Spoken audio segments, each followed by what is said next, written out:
आज हम लेकर आ गए हैं कॉजेटिव वर्ब पार्ट 2। जी हाँ, कॉजेटिव वर्ब पार्ट 2। हम लोग कॉजेटिव वर्ब जो पार्ट 1 था, हम लोग उसमें कॉजेटिव वर्ब गेट के बारे में पढ़े थे कि गेट जो कि एक पॉजिटिव वर्ब है उसे हम लोग किस तरह से यूज़ कर रहे थे सेंटेंसेज में, और उससे किस तरह से सेंटेंसेज हम लोग ट्रांसलेट कर रहे थे और उसमें किस तरह के सेंटेंसेज बना रहे थे। तो वो था पार्ट 1। अगर आप नहीं देखे तो उस वीडियो को जाकर देख लीजिए। इसी वीडियो के डिस्क्रिप्शन में आपको उस वीडियो की लिंक मिल जाएगी, आप डायरेक्ट उस पर जंप कर सकते हो। तो चलिए हम लोग चलते हैं पार्ट 2 में, जानते हैं मेक के बारे में। जी, आपको यहाँ पे दिख रहा होगा मेक। इस पॉजिटिव वर्ब मेक के बारे में हम लोग पढ़ेंगे। जी, तो हम लोग चलते हैं अपने टॉपिक की ओर, ज़्यादा ना बकवास करते हुए। तो पॉजिटिव वर्ब जो है हम लोग आज पढ़ने वाले हैं मेक। किसके बारे में? मेक के बारे में। ये एक ऐसा पॉजिटिव वर्ब है जो निर्जीव को नहीं बल्कि सजीव को दर्शाने की उम्मीद रखता है।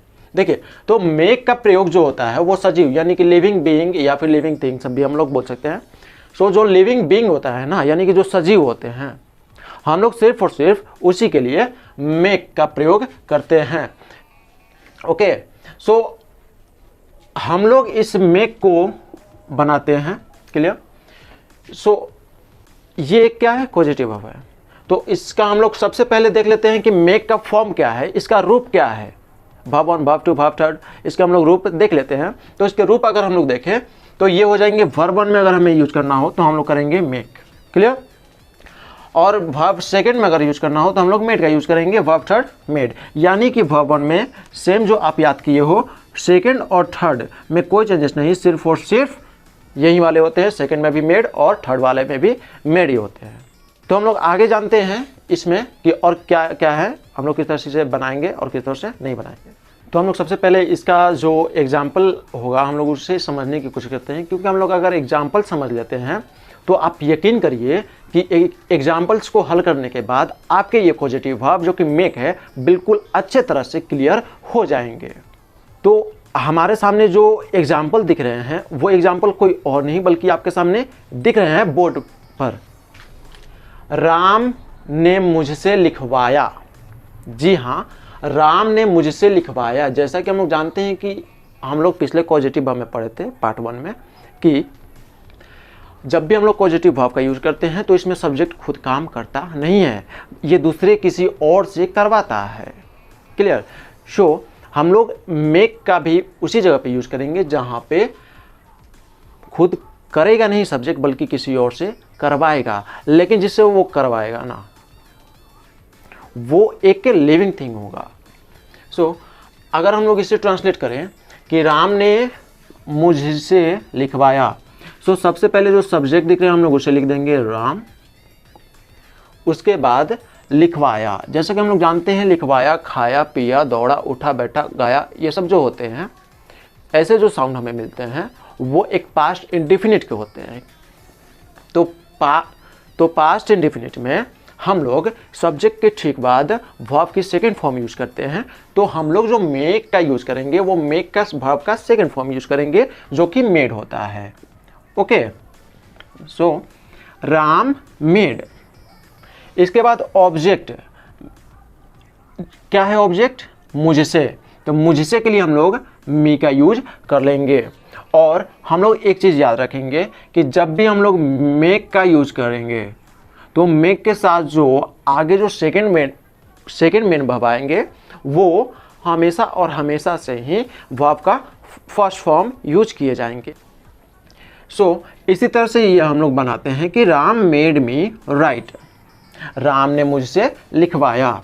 अब हम लोग इसको देखते हैं कि जो मेन वर्ब है, जो मेन वर्ब हमें दिख रहे हैं वो इसमें क्या है? मेक।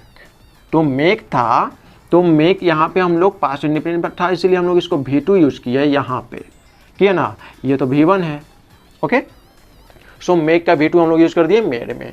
अब हम लोग सेकेंड जो मेन वर्ब दिखते हैं मेक के साथ ये होते हैं राइट। क्या होते हैं? राइट। तो राइट का राइट ही रहने देंगे। ओके, क्योंकि ये हमेशा और हमेशा से V1 ही रहेंगे, इसे आप चेंज ना करेंगे। अगर आप कर देते हैं तो वो पॉजिटिव वर्ब नहीं हो जाएंगे, वो गलत सेंटेंस हो जाएंगे। ओके, सो हम लोग एक नोट याद रखेंगे। नोट में है कि मेक वाले वाक्य में, यानी कि जो पॉजिटिव वर्ब मेक है उसके वाक्य भी हम लोग जो कोई भी बना रहे हैं उसमें सेकेंड मेन वर्ब जो होगा, ओके, उसकी हमेशा और हमेशा से फर्स्ट फॉर्म ही लगेंगे। तो हम लोग अगले सेंटेंस को देखते हैं कि उसे हम लोग किस तरह से ट्रांसलेट कर पा रहे हैं। तो अगला सेंटेंस जो पॉजिटिव वर्ब मेक का है वो है कि राम ने मुझे भिजवाया। जी हाँ, राम ने मुझे भिजवाया। यहाँ पे सजीव के बारे में बात की जा रही है, ना कि कोई निर्जीव चीज को भिजवाया। क्लियर? सो यहाँ पर अगर हम देखें तो जो मैं आ रहा है, यानी कि जो मुझे हमें देखने के लिए मिल रहा है, यही मैं है। ओके, यहाँ पर मैं सजीव यानी कि लिविंग है। अब हम लोग बात करें कि इसमें मेन वर्ब क्या है, तो मेन वर्ब मेक हमें देखने के लिए मिलेंगे, क्योंकि हम लोग पॉजिटिव वर्ब मेक का यूज करेंगे जब लिविंग की बात की जाए। तो सेकेंड मेन वर्ब की बात करें तो यहाँ पे गो का यूज करेंगे। ओके, सो अगर हम लोग इसे ट्रांसलेट करें तो कुछ इस तरह से करेंगे कि सबसे पहले हम लोग सब्जेक्ट दे देंगे राम, उसके बाद जो मेक मेन वर्ब है हम लोग उसी को यहाँ पे रख देते हैं। तो भिजवाया, आया, खाया, पिया, दौड़ा, उठा, बैठा, सोया, ऐसा जो होता है वो पास्ट इंडेफिनिट होता है। और पास्ट इंडेफिनिट हम लोग जानते हैं कि सब्जेक्ट के ठीक बाद हम लोग वर्ब सेकेंड का यूज करते हैं और मेन वर्ब को ही हम लोग चेंज करते हैं। तो यहाँ पे मेन वर्ब है मेक, तो मेक को हम लोग चेंज कर देंगे सेकेंड फॉर्म में। तो यहाँ पे राम मेड।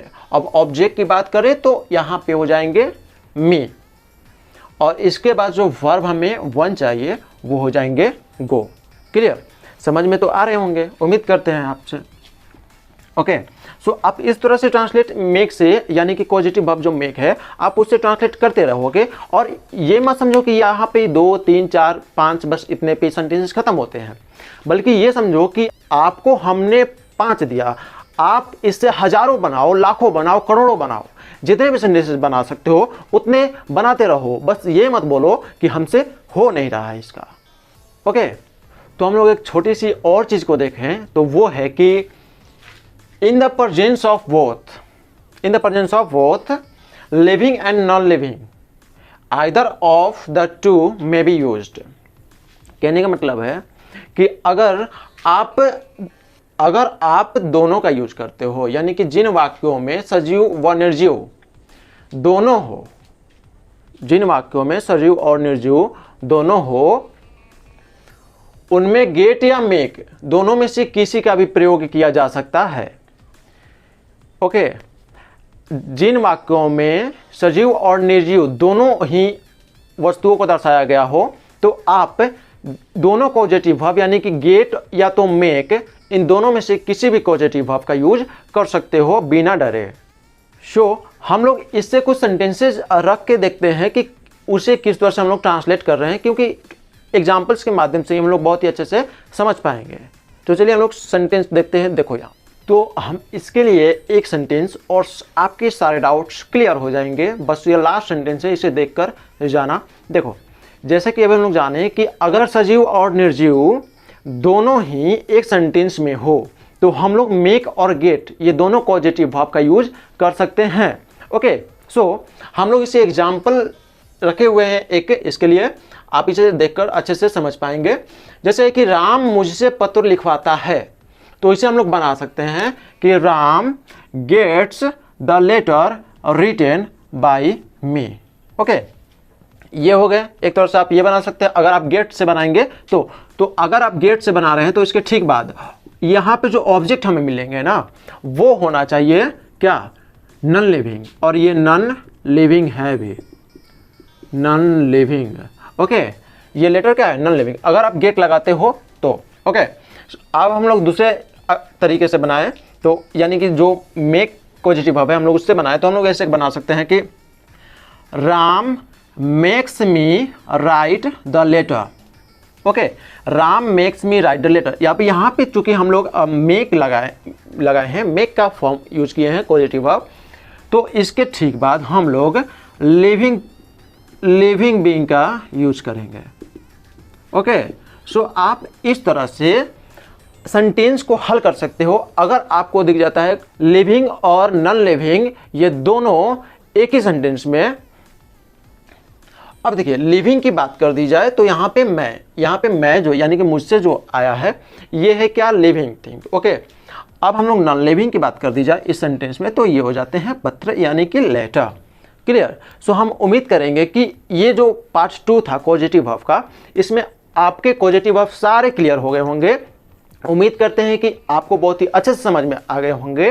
तो ऐसे रिलेटिव जो रोज शाम को अपलोड होती है, आप जल्दी इस चैनल को सब्सक्राइब कर लो और वीडियो को लाइक कर लो और बेल आइकन को दबाना तो भूलना ही नहीं, क्योंकि वहीं से आपको सारे नोटिफिकेशंस मिलते रहते हैं। सो मिलते हैं एक अगले मजेदार वीडियो में, तब तक के लिए बाय बाय, थैंक यू।